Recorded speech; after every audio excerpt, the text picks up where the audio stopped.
So, what other free agents have made their deals? Which free agents have improved their fantasy value? And who are the candidates now for the 2026 Pro Football Hall of Fame?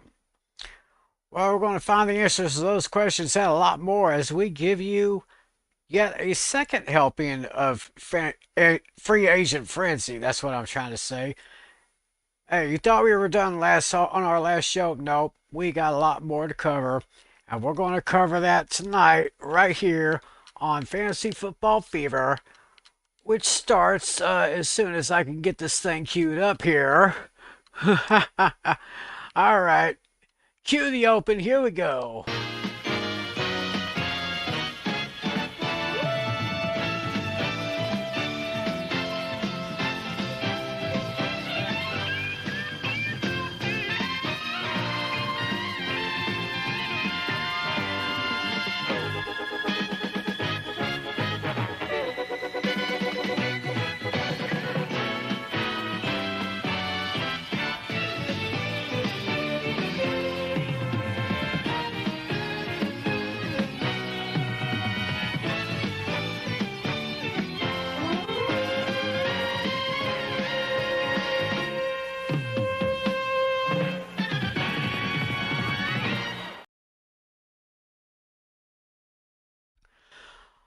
Well, hello again, everyone.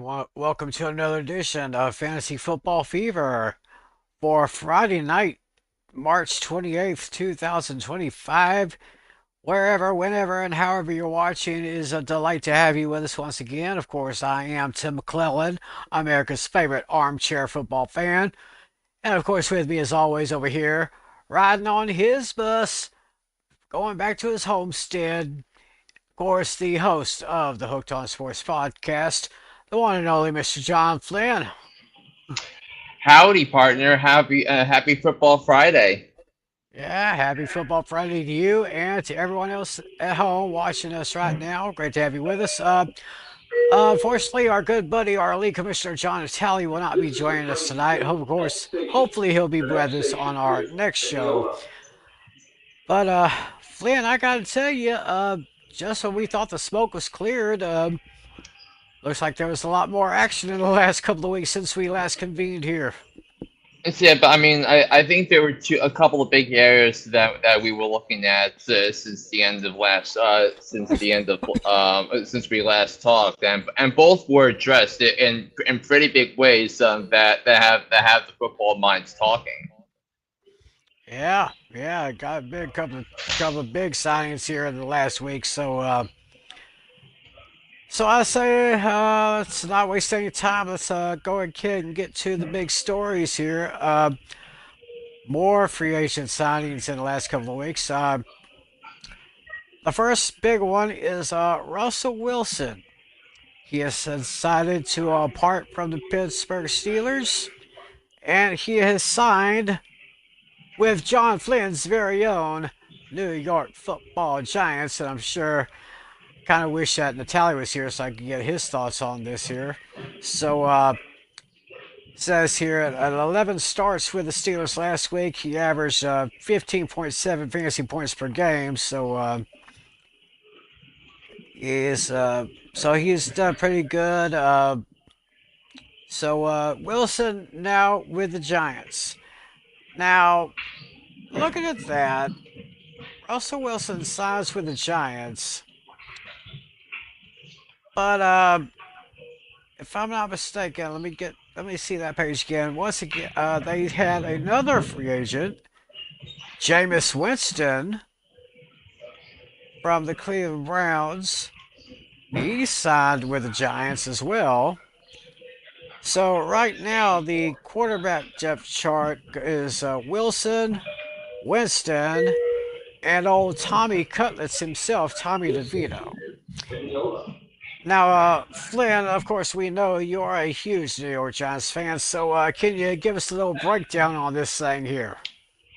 Yeah, I think we kind of figured that the Giants were going to sign multiple free agent quarterbacks before the draft, regardless of whether they were going to take a quarterback or not. But but how the Giants have navigated this, I mean, it's some part of the theater of the absurd because I thought that after signing Winston, because the Giants had to choose between, I thought between Winston or Rodgers or Wilson, and Winston was kind of a fallback option if the Giants couldn't lure in Rodgers or Wilson. And they got him on a 2-year deal worth $8 million, which with incentives could tally as much as $16 million, which I thought for a quarterback was kind of a coup, really.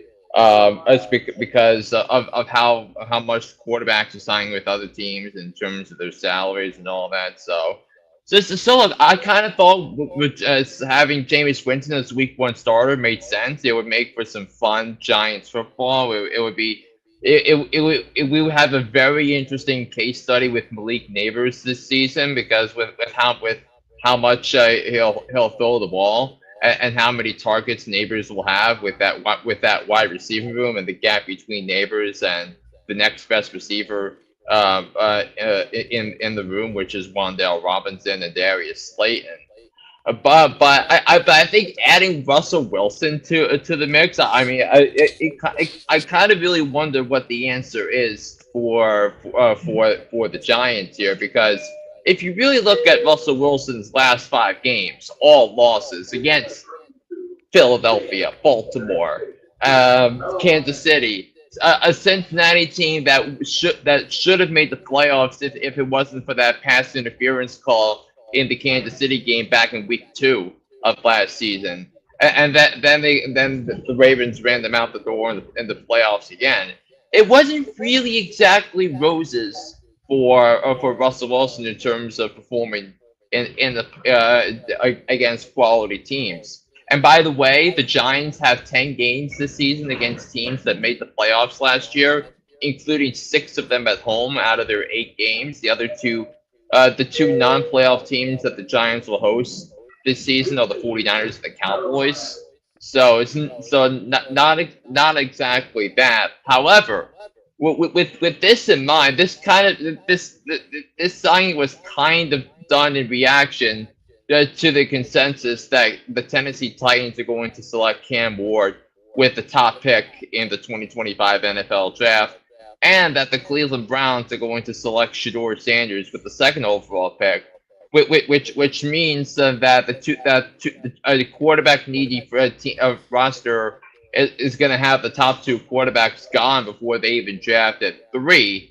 But in a way, it could kind of be a blessing in disguise. So now the Giants can take the best player. It can take the best player of the draft, whoever that is, because neither Cam Ward nor Shador Sanders are the best player in the draft. So the Giants will can do a lot of things at 3, whether it's draft Penn State's Abdul Carter or draft Travis Hunter, the 2-way player, which I think is as groomed as anybody to play in the NFL, and he can address either area of concern.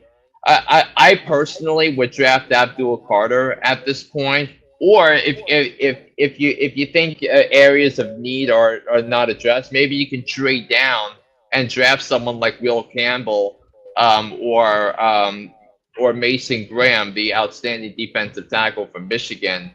And the Giants really do need another defensive tackle to help stop the run because the last 3 years, the Giants have ranked 27th, 29th, and 27th respectively in run defense. So kind of shows you how frowned upon this draft class is to scouts and to executives compared to one like last year where 6 quarterbacks were taken in the first 12 picks of the draft.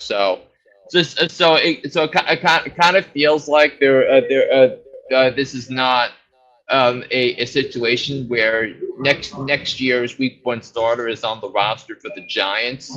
But you kind of really wonder that you might have something functioning for the Giants going forward. And of course, with all the quarterbacks that have been hurt the last couple of years, you can't ignore the importance of a backup. So Is it the worst quarterback room in the NFL right now? No. So I think that dubious honor goes to the Pittsburgh Steelers, but it's still a long ways to go, and if the Giants don't do well this year, that'll allow them to draft a quarterback early in next year's draft. Cough Arch Manning. Hmm. Be interesting to see how it plays out right there. Of course, my Cowboys will be facing Russell Wilson twice a year, depending on how long he decides to stay with them. Another big signing, wide receiver, Stephon Diggs. He has decided to go to the New England Patriots. So let me see. Let me look up their depth chart here. If my laptop will cooperate with It's, me. I mean, I mean, if you remove Stephon Diggs from the conversation, what do you think? You see, in all honesty, it's you think they needed a wide receiver? Well, they just did get Mac Hollins from Buffalo. But other than that, Demario Douglas, Keisha Butte, or whatever his name is, and The amount of times I thought that Mario Douglas was going to go off last year because of the target share and how I was duped into it in my other league is beyond concerning. So hence why this happened. So the Patriots signed Stephon Diggs earlier this week to a 3-year contract worth $69 million, an average of $23 million average annual value, and look, Stephon Diggs, I think changes a lot for the Patriots because the Patriots haven't had really a number one wide receiver or a receiver of his talent in quite some time. I mean, if so really addresses a WR1 need that has been extremely problematic for the Patriots. And now Drake May is going to have a reliable target to go to. And before Stephon Diggs suffered his season-ending injury in Week 5 last year, he was one of the better wide receivers in the league. And Diggs, for all of his personal problems the last couple of years, he's still capable of performing at a higher level at the wide receiver position. So I think that this is a big win for Stephon Diggs. I think Stephon Diggs is going to be is going to be a top 25 wide receiver in fantasy next year. So translate, if you're in a 12-team league, I think there's a chance that Stephon Diggs is going to be a right in your lineup on a regular basis, especially when other teams are on when in especially in weeks where other teams are on bye weeks. So I think this is a win-win for everyone involved. And remember, the Patriots still have so much room in on their 2025 salary cap situation they still have the most salary cap room of any team in the NFL for for this year. Mhm. I see another piece of information here from ESPN.com. The Steelers trade have a trade, and now the Steelers have their recently released DK Metcalf. Well, actually, they didn't release; they traded DK Metcalf. So Metcalf to the Steelers. Your thoughts? I mean, I remember I thought I think I messaged you. I thought DK Metcalf was going to be the one traded to the Patriots, but that's not turned out that way. But remember, this happened like 3 weeks ago. So again, we still have to see who the quarterback is for the Pittsburgh Steelers. Let's see what it's here. Let's just going through this list here. I'm looking at MSN.com. Oh, For those of you kind of like us who have a defensive player on your fantasy squad, you may note this: Joey Bosa signed a 1-year, $12.6 million deal with the Buffalo Bills. Yeah, I think that was another one that we talked about a couple of Yeah, weeks ago. yeah. I'm trying to I'm trying to figure out who, because I know there's some more names that that came up this week, and we talked about Wilson to the Giants, Diggs to the Patriots. Uh, did we talk about Cooper Cup going to the Seahawks? Yes. Okay, so Metcalf's. We talked about, and we did mention Devontae Adams to the Rams, right? Yeah, I mean, two podcasts ago, really. Yeah, 2 podcasts ago. Yeah.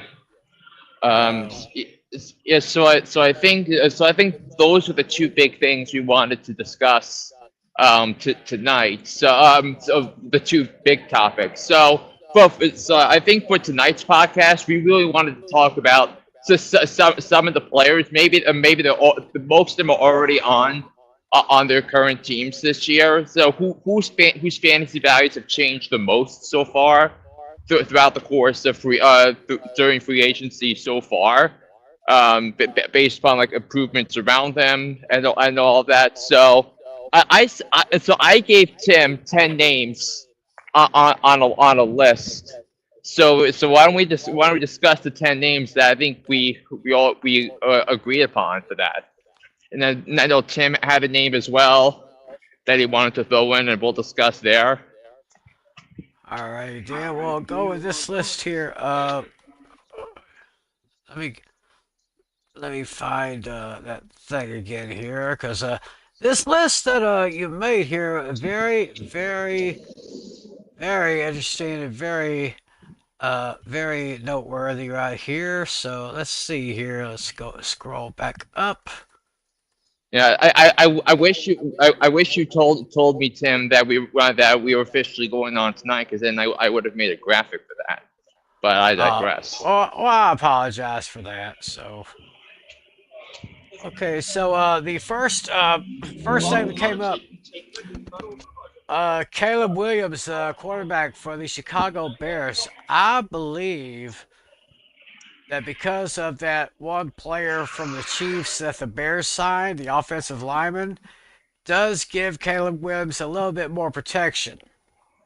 Yeah, you're thinking about Joe Tooney, the guard. You also Drew Dahlman coming over from the Falcons to the Bears, and then Jonah Jackson coming over in a trade with the Rams. So remember, Caleb Williams was sacked 68 times last year, which was the Wow. third most in a season in NFL history. So think about it, he took on average 4 sacks a game, and that Wow. was just not going to fly. And with Ben Johnson taking over and coaching up the league's best offensive line in Detroit, he knows how important it was for the Bears to be aggressive in addressing the interior of the offensive line. Now that means K. Williams will be able to make more plays and be able to do them at a high level. Oh yeah. So hopefully they can build that offensive line, give Caleb Williams a little bit more protection, and maybe decrease his chances of being sacked by the defenses this year. Second name, Joe Burrow, and I would definitely agree with this one because we probably know by now the Bengals have now secured both T. Higgins and Jamar Chase. That twosome is still in Cincinnati, and that gives Joe Burrow, I think, maybe an even better year than last year.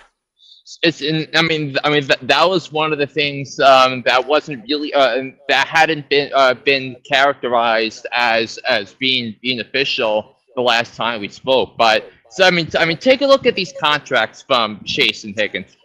T. Higgins, 4 years, 115 mil.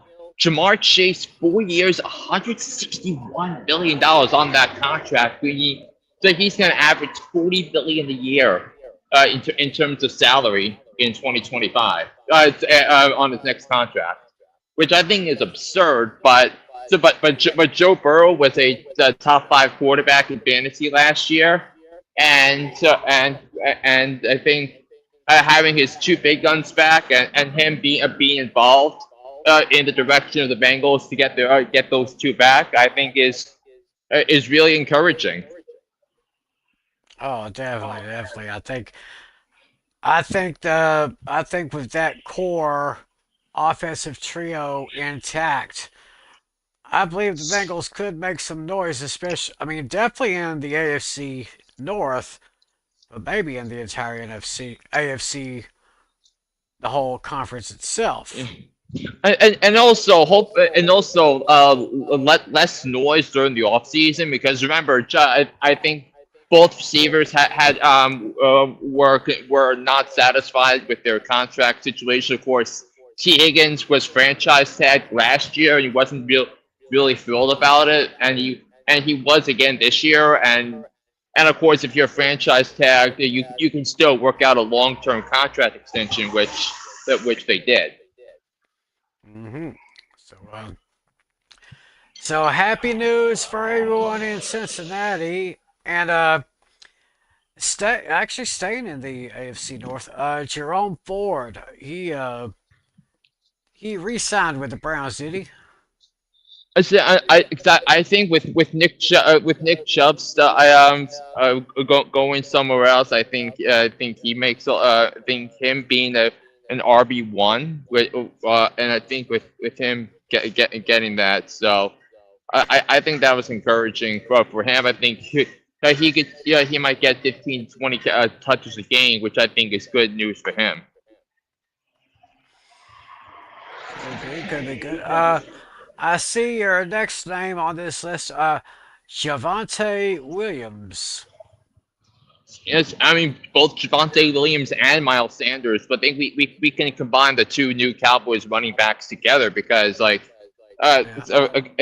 because I think Miles Sanders was kind of faded early on, and it wasn't replaced by the running back I thought he was going to be replaced with. I thought Jonathan Brooks was going to have a good season, but before he got hurt, but he got benched for Chuba Hubbard, and I think it's going to be it's going to be a platoon situation for Dallas. I think I think if Schottenheimer is still there, or I think is there, I think it's going to be a case where I think it's going to be a more active backfield for Dallas. So I think both could be top 30 running backs in fantasy this year. So that's why I put both of them together.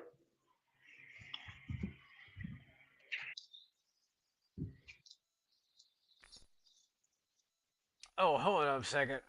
Mike just went blank there, but I am happy to see that the Cowboys are holding on to Deuce Vaughn, who is running back three now, and Malik Davis running back four. So, I mean, we didn't see much of Deuce Vaughn last year. Saw a little bit of him the year before. Kind of a short guy, but he's kind of a speedy guy right there. So, we'll see. We'll just see what happens with that Cowboys offense with Williams and Sanders added to the roster there. Nice to see Jaleel McLaughlin staying in Tampa Bay after a well. He wasn't really flashy, but he did produce when it counted. That's what I think of him. Yeah, I think so too. It's Jaleel McLaughlin in Denver, because I think that's what I thought. Maybe I'm thinking something else. Let me see here. Let me Yeah. get this let me get this page right there. Let me take a look at the depth charts for those Broncos here. So it looks like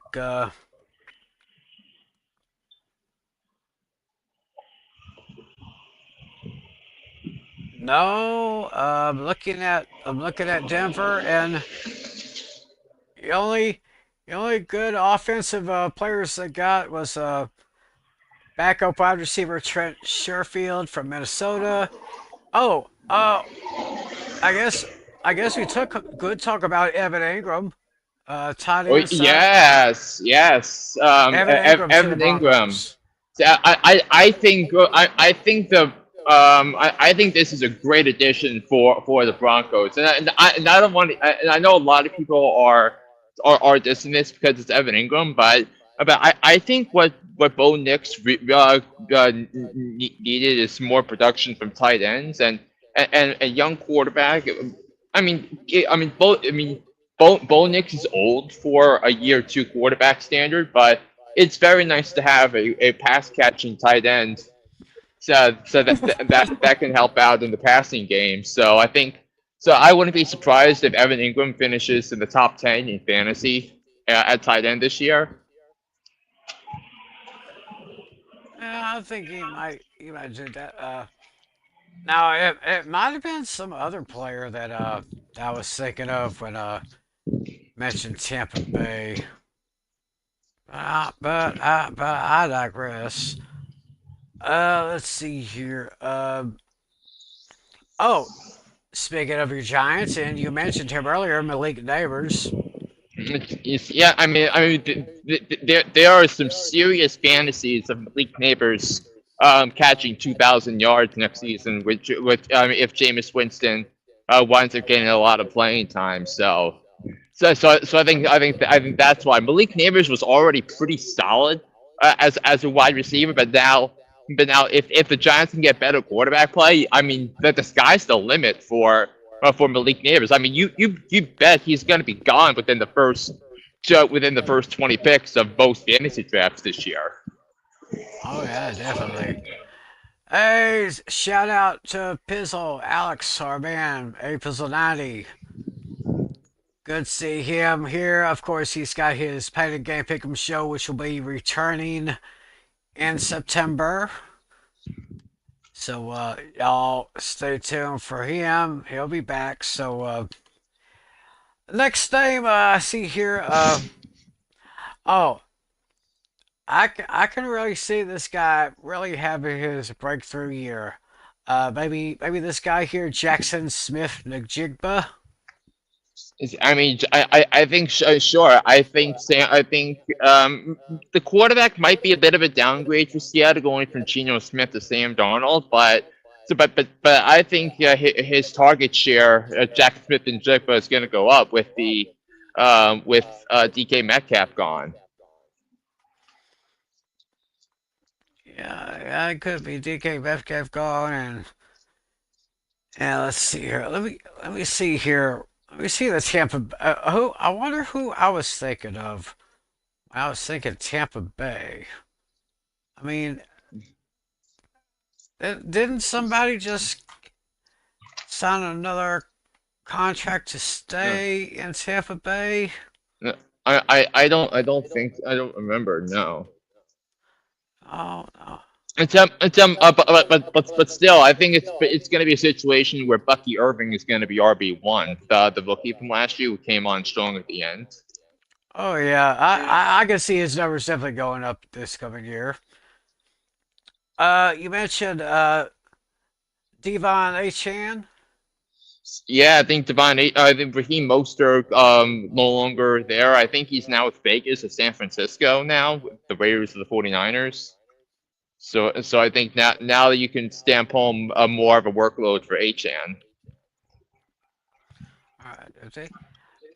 You mentioned well, you mentioned J.J. McCarthy now that Sam Darnold is gone. Looks like Yes, J. The Vikings going to stay with their young man.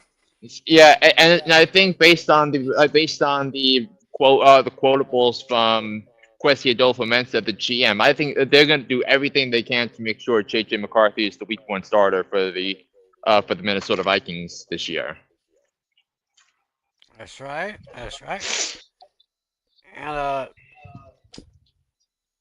I did mention we did we mention or have we mentioned Justin Fields for the Jets?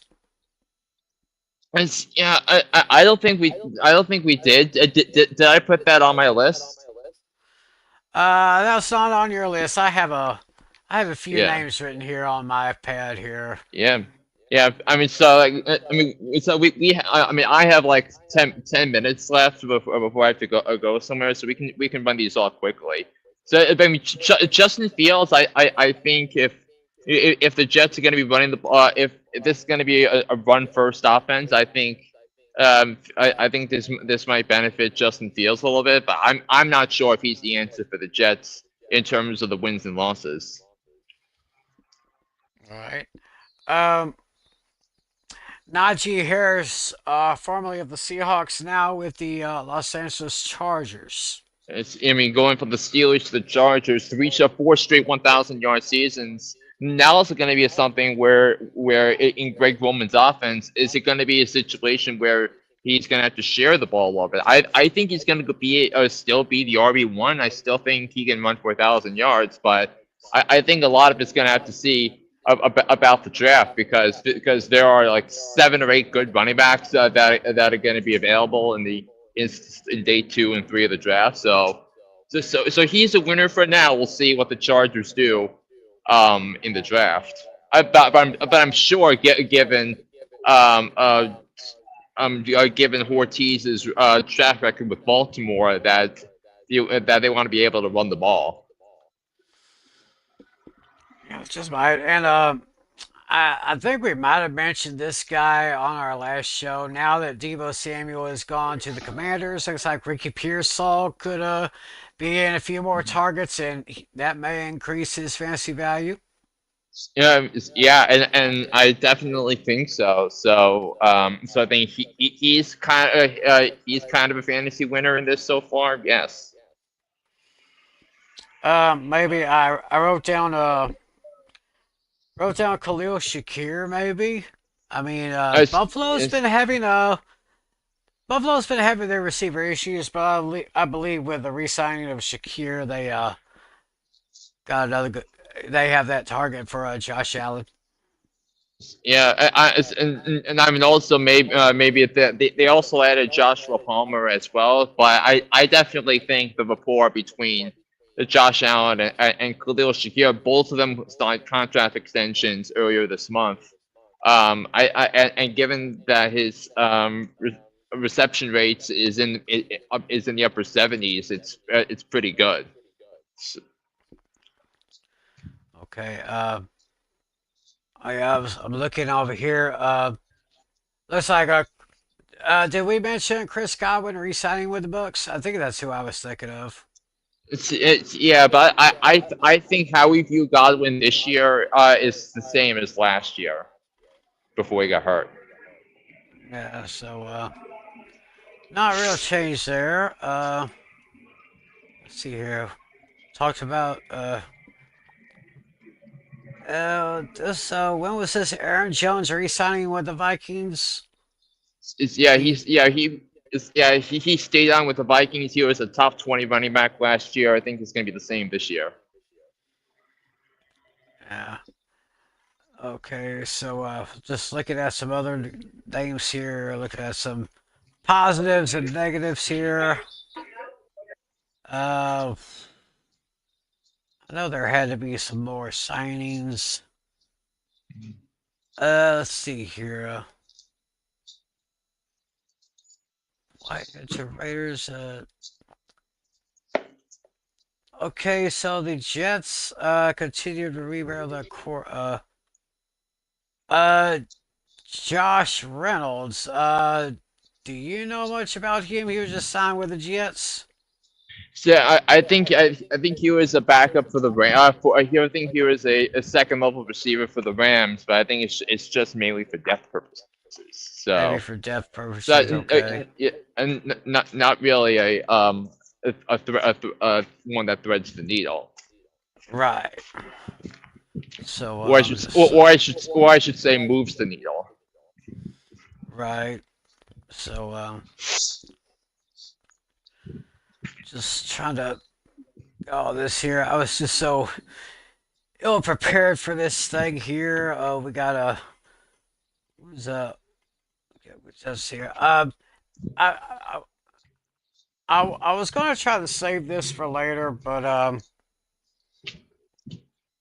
I'm going to go ahead. I'm going to go ahead and ask it now. I mean, and I want to pose this question not only to you, Flynn, but for everyone out there watching. Uh, make your comments in the comment section below. What or where should Aaron Rodgers go? I mean, the waiting game is still going on. Some say that it's been Pittsburgh having their radar on him. I, for Yeah, one, say that I would not be disappointed if he retired. I think he's got to retire too. So it's because because I don't know if the unless he signs with the Steelers, but I think he wanted the Vikings over the Steelers and Giants, but the Vikings are choosing to move forward with JJ. Uh huh. So,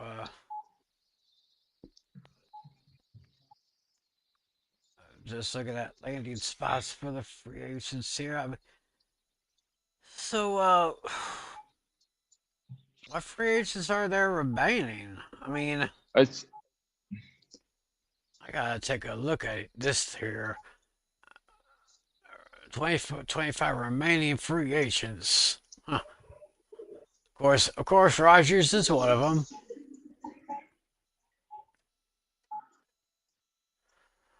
So, okay, best one still available. I see a list here, which includes. Now, did Amari Cooper sign with someone? Did we mention him? no, we haven't mentioned him yet. He's still available.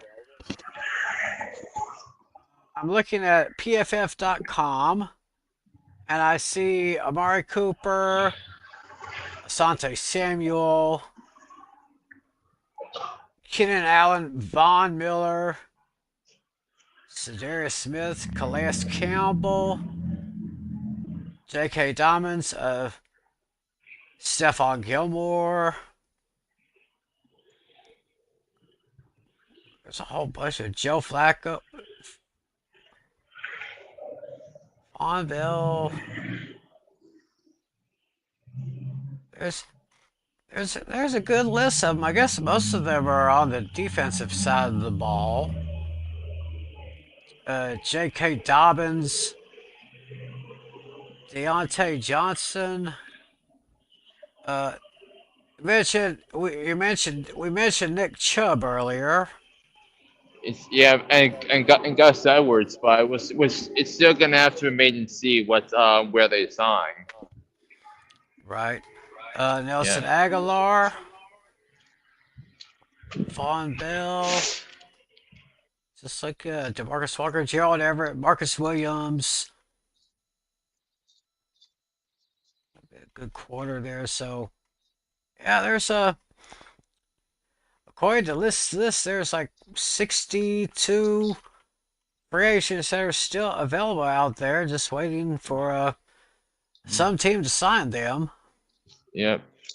So yeah, and we'll definitely be looking at that at those as we get closer toward the season.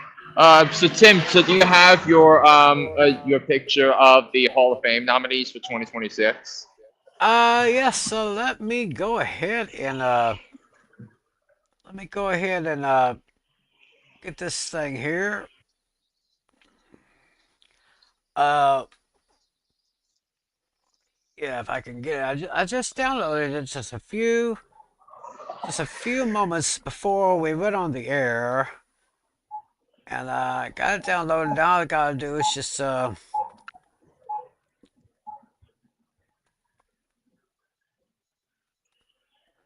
this thing is not cooperating with me, but I found an old mainframe computer that my landlady has left behind, and she told me that if I could get it working, I could keep it. So I think that's just what I'm going to do.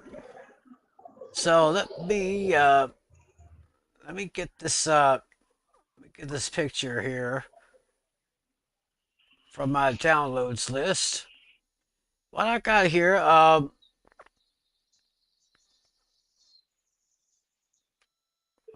wait a minute. And I mean, like some of the big names in this list are Drew Brees and Larry Fitzgerald, and I think both of them are going to get in first ballot. Oh, Larry Legend. I mean, what a guy he was. What a great receiver. All those years in Arizona. Uh, if I'm not mistaken, didn't he play his entire year with Arizona or Yes, he did. greatest quarterback? So and Now he's Drew, gonna think I'm a dick. definitely Drew Brees. Drew Brees. No, oh no. Drew Brees is no doubter. No Yeah, doubter. He started yeah, of course drafted by by the Chargers. I think he played with them for a couple of years. Then he yeah, got let go and picked up by the Saints, and thus began his historic run. yeah. So, Yeah, I mean, so, like, I need to go in a few minutes. So, can you rattle off the rest of the list of potential nominees? yes, yes, Frank Gore. I think he's got to I think he's got to get in. Okay, Julian Edelman. Um, he's gonna get in because of the association with the dynasty, Right, but not for Greg Okay, Olson. Greg Olson, former tight end from the Bears and from the Panthers. He's in the Hall of Very Good. No. No. LaShawn McCoy. No. No. Geno Atkins. Um, I think he's a borderline, but no. Okay, Philip Rivers. Probably. I give him a maybe on that. Uh, Maurice Pouncey. Um, I don't think so. No. No. Okay. A couple of Cowboys on the list. Wide receiver Des Bryant. I'm kind No. of slightly thumbs down on that one, but the Cowboys tight end Jason Witten. I say yes. Yeah, I don't see how he doesn't make the Hall of Fame at the end. Right. So that's pretty much the list there. Got Drew Brees, Larry Fitzgerald, Jason Witten, Frank Gore, Julian Edelman, Greg Olson, LaShawn McCoy, Des Bryant, Maurice Pouncey, Philip Rivers, Stephen Gostkowski. Ghost. Yeah. Those long Yeah. names I cannot pronounce. Yeah. I think he's gonna get in. Gostkowski. And we said no to Geno Atkins. So what do you guys think? Who should get in on the first ballot? You can make your comments in the comment section below. And I guess Flynn, you said you got to be going. Yeah, I have to go now, so I'm gonna sign off. No, also I've dropped an episode on Hooked on Sports earlier this week, for the start of the baseball season. So definitely check that out. So Oh yes, Alan. I all right, so I have to go, guys. So I'll talk to you next time. All right, we'll talk to you again, Flynn. Take care. And I guess with that, we're going to go ahead and wrap up this edition of Hooked on Sports. Kind of an abbreviated show. I was kind of a little ill prepared. My apologies for that. We're probably going to get prepared for the NFL draft, which is about less than a month away. So, going to be prepared for that. Don't know when we'll plan our next show, but we'll definitely, guys, let you know. Spread the word about that. And of course, as always, you know that I always got to give y'all this message here. Just remember, y'all listen to Hooked on Sports with John Flynn, Apple iTunes, Spotify, TuneIn, wherever you find your podcast. Go ahead and look up Hooked on Sports, and you're going to get some really great material from our good friend John Flynn. So, I guess that does it for our Frenzy Part 2 here. There may be some more signings here and there, but looks like we're building up to the draft. So I'm going to be kind of preparing a top 10 list, my mock draft, my top 10. And I'm pretty sure Flynn and Natali will get their lists in as well. So we're getting closer and closer to finding out who will be new members of our favorite football teams. So so we're going to work on that for our next show. We'll probably do that maybe a week before. We'll plan something. So I guess with that, we'll go ahead and wrap up this edition of Fantasy Football Fever. Thanks, of course, to my buddy John Flynn. John and Tally, hopefully we'll be back on our next show, and I hope we'll have you all back on our next show too. So until then, this is Tim McClellan. Thanks for watching us. Enjoy the week, everybody. Hope to see you back here very soon. We'll let y'all know. So until next time, God bless you. And as always, be a good sport. See ya.